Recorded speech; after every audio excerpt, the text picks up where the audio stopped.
नमस्कार दोस्तों, मैं सुधाकर सिंह आप सभी लोगों का आपके अपने इस ऑनलाइन एजुकेशन प्लेटफॉर्म पर वेलकम करता हूं। आज जो करंट अफेयर्स का टॉपिक मैं लेकर के आया हूं वो है गिग इकोनॉमी।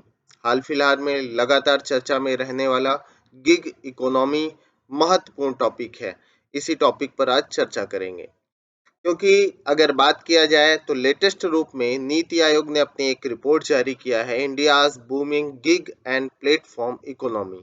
इस रिपोर्ट के बाद यह और काफी तेजी से चर्चा में है और आज हम इसी मुद्दे पर बात करेंगे।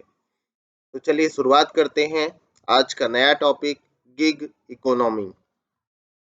आप सभी लोगों को यह भी ध्यान रखना है कि नीति आयोग ने जो रिपोर्ट जारी की उसकी टैगलाइन क्या थी, थीम क्या थी, तो India's booming gig and platform economy.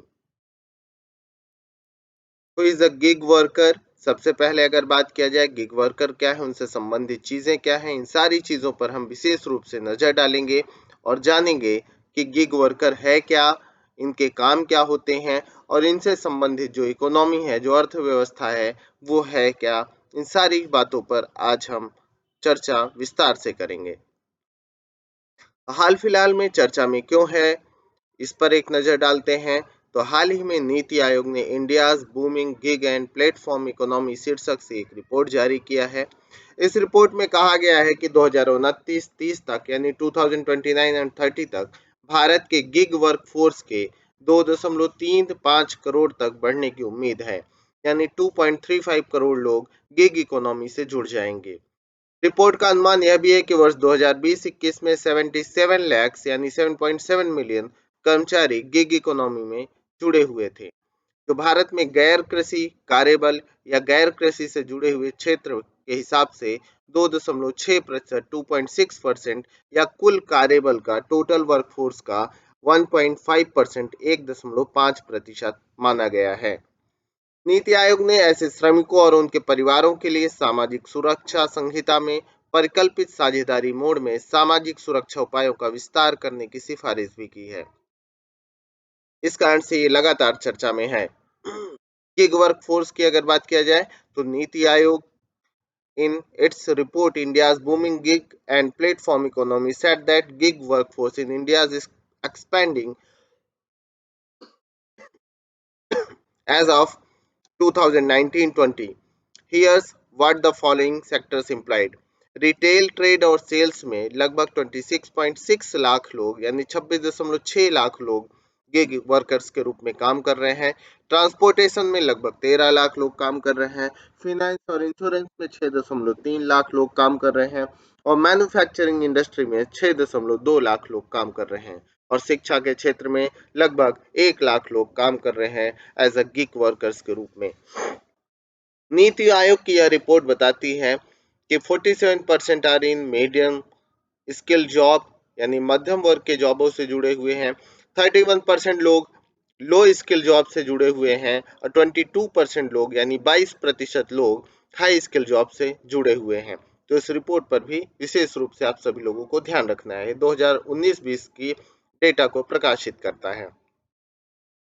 Gig अर्थव्यवस्था की बात किया जाए तो गिग अर्थव्यवस्था एक ऐसी मुक्त बाजार प्रणाली है जिसमें सामान्य रूप से जो पद होते हैं वह अस्थायी होते हैं और संगठन अल्पकालिक जुड़ाव के लिए स्वतंत्र श्रमिकों के साथ अनुबंध करते हैं। इसका यह मतलब है कि कुल मिलाकर के जो लोग श्रमिक काम करते हैं वो घंटे के हिसाब से या कुछ समय के लिए ही वह काम करते हैं, उसके बदले में उनको एक पेमेंट दी जाती है। उनके साथ जो अनुबंध किया जाता है वो पर्टिकुलर मंथली बेस या रेगुलरली बेस पर नहीं होता है, अस्थायी आधार पर होता है। हो सकता है वो महीने में 4 दिन के लिए हायर किए जाए या 2 दिन के लिए या दिन में 2 घंटे के लिए हायर किए जाए, 2 घंटे के लिए काम पर बुलाए जाए। गिग वर्कर कौन होता है? एक व्यक्ति जो काम करता है या कार्य व्यवस्था में भाग लेता है और पारंपरिक नियोक्ता कर्मचारी संबंधों के बाहर ऐसी गतिविधियों से आय अर्जित करता है, या जिसे हम सामान्य रूप में बोलचाल की आपस की भाषा में कहते हैं कि पार्ट टाइम आदमी काम कर रहा है। तो ऐसा कहा जा सकता है कि पार्ट टाइम वर्कर हैं जो कुछ समय के लिए काम करते हैं और रेगुलर इनको जोड़ा भी नहीं जाता है, उसी के आधार पर अस्थायी काम दिया जाता है। बोलचाल की भाषा में हम यह भी कहते हैं कि कुछ समय के लिए जब हमें ज़रूरत होती है तब हम वर्कर्स को रखते हैं, ज़रूरत खत्म होने पर उन्हें निकाल देते हैं, और वो भी परमानेंट नहीं। अगर दिन भर में हमें 2 घंटे की आवश्यकता है तो 2 घंटे ही हम उनसे काम लेंगे और उस 2 घंटे का पेमेंट करेंगे। बोस्टन कंसल्टिंग ग्रुप की एक रिपोर्ट के अनुसार भारत के गिग वर्कफोर्स में सॉफ्टवेयर, साझा और पेशेवर सेवाओं जैसे उद्योगों में 15 मिलियन कर्मचारी कार्यरत हैं। इंडिया स्टाफिंग फेडरेशन की वर्ष 2019 की रिपोर्ट के अनुसार अमेरिका, चीन, ब्राजील और जापान के बाद भारत वैश्विक स्तर पर फ्लैक्सी स्टाफिंग में पांचवा सबसे बड़ा देश माना गया है। भारत के गिग सेक्टर की क्षमता की अगर बात किया जाए तो एक बार इस पर नजर डालते हैं कि गिग सेक्टर की क्षमता किस प्रकार की है। भारत में गिग सेक्टर्स की क्षमता पर एक बार विचार कर लेते हैं कि क्या स्थिति है भारत में गिग सेक्टर्स की क्षमता की। तो अगर भारत के अंदर बात किया जाए तो भारत में अनुमानित 56% नए रोजगार गिग इकोनॉमी कंपनियों द्वारा ब्लू कॉलर और व्हाइट कॉलर कार्यबल दोनों में उत्पन्न किए जा रहे हैं। जबकि भारत में ब्लू कॉलर नौकरियों के बीच गिग इकोनॉमी प्रचलित है। व्हाइट कॉलर नौकरियों जैसे परियोजना, विशिष्ट सलाहकार, विक्रेता, वेब डिजाइनर, सामग्री लेखक और सॉफ्टवेयर डेवलपर्स में गिग श्रमिकों की मांग भी उभर रही है।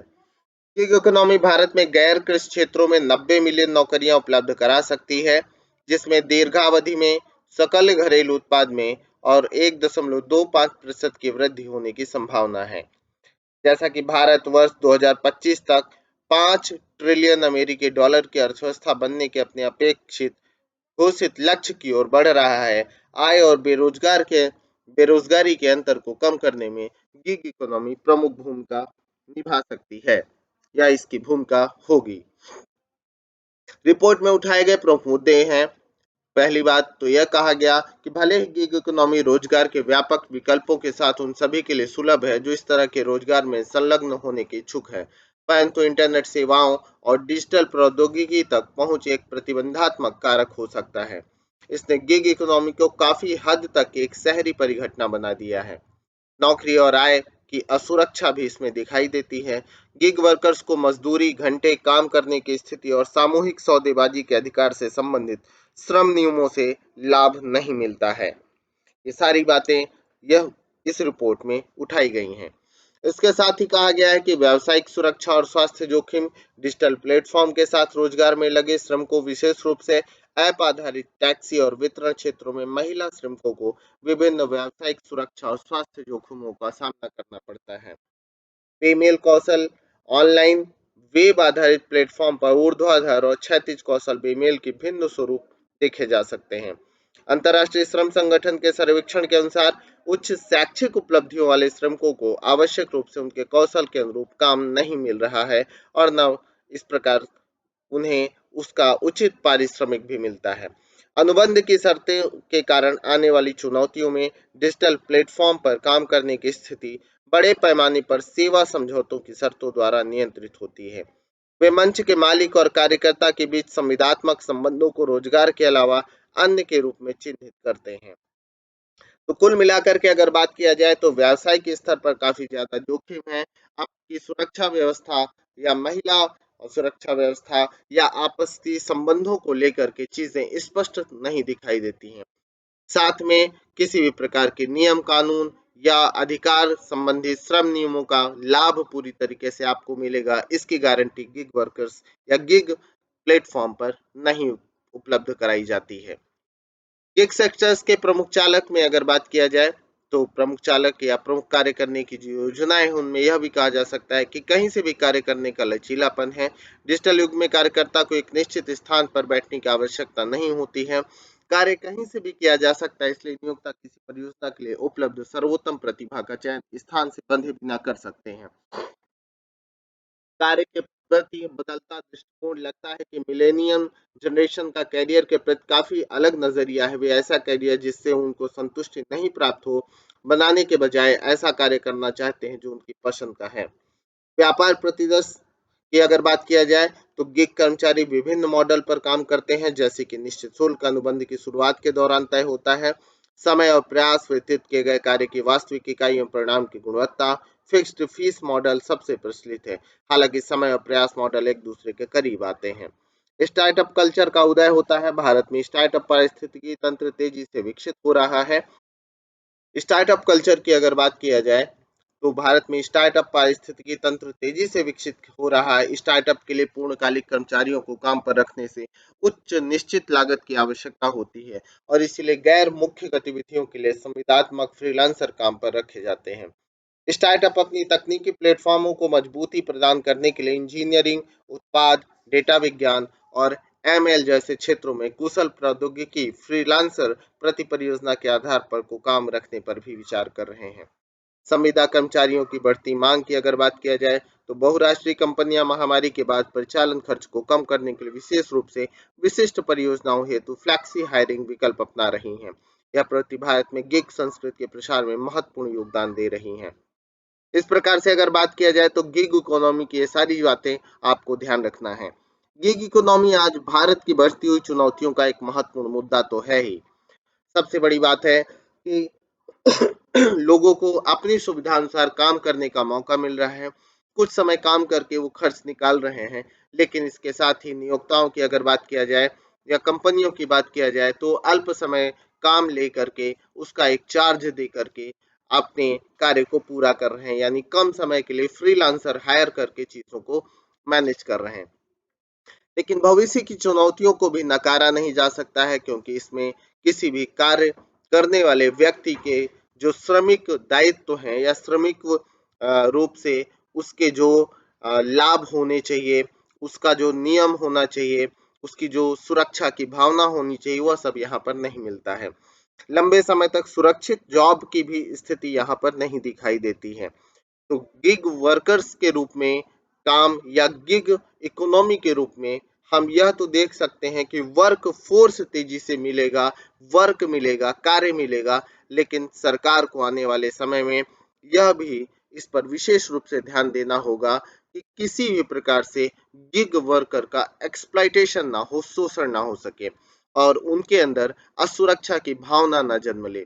यानी एक सुरक्षित और भविष्य के प्रति निश्चित सिक्योरिटी सुरक्षा की भावना को लेकर के ही इस पर विचार किया जाना चाहिए। तो गिग वर्क फोर्स अच्छा है, गिग इकोनॉमी अच्छी प्रगति का सूचक हो सकता है, लेकिन सुरक्षा की भावना को भी देखा जाना चाहिए और सरकार के द्वारा इस पर जरूरी है कि दिशा निर्देश तैयार किए जाएं। तो इसी के साथ मैं सुधाकर सिंह आप सभी लोगों से इस टॉपिक के साथ विदा लेता हूं। नए टॉपिक के साथ फिर मिलेंगे। आप सभी लोगों का बहुत बहुत धन्यवाद वीडियो देखने के लिए। चैनल से जुड़ने के लिए चैनल को सब्सक्राइब करिएगा, वीडियो को लाइक करिए, शेयर करिए और कमेंट बॉक्स में कमेंट्स करिए। Have a good day, good luck दोस्तों।